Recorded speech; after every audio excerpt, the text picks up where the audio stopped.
हमने अधिकतर साइट से वीडियो डिलीट करा दी है, पर जिन लोगों ने वीडियो शेयर किया था उन अकाउंट को हमने ट्रैक करके उन लोगों से पूछताछ भी की है, पर सारी कोशिश पे बात दी। अभी तक हम सोर्स को नहीं ढूंढ पाए। तो फिर इस प्रॉब्लम का सॉल्यूशन क्या है सर? इस फेक वीडियो की वजह से ना सबकी नींद उड़ गई है और इसका सबसे ज्यादा असर तो हमारी 7 साल की बच्ची पर पड़ रहा है।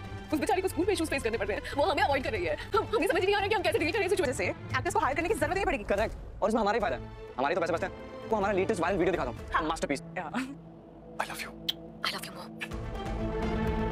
ये रिश्ता क्या कहलाता है के आने वाले एपिसोड होने वाले हैं ज़बरदस्त। अभीरा और अरमान जाते हैं थानेदार के पास, उसके पूछते हैं क्या किया आपने। वो कहता है हमने आप लोगों का वीडियो डिलीट करवा दिया वेबसाइट से और काफ़ी लोगों से पूछताछ भी की है, लेकिन अभी तक कोई रिजल्ट नहीं मिला।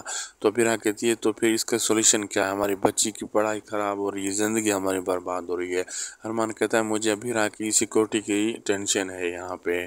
और वही लड़का जिसने वो वीडियो AI से बनाकर वायरल की थी, वही तानिया के साथ बैठा होता है और बातें कर रहा होता है कि हम कैसे AI से वीडियो बनाते हैं एक्टर्स के साथ और अपने पैसे बचाते हैं और अपना काम भी बन जाता है। ये हमारी लेटेस्ट वीडियो जो हमने AI से बनाकर वायरल की है, वो हीरा और अरमान वाली वीडियो दिखाता है। तानिया देखकर हैरान हो जाती है। अब आगे देखना मज़ेदार होगा क्या क्या होने वाला है।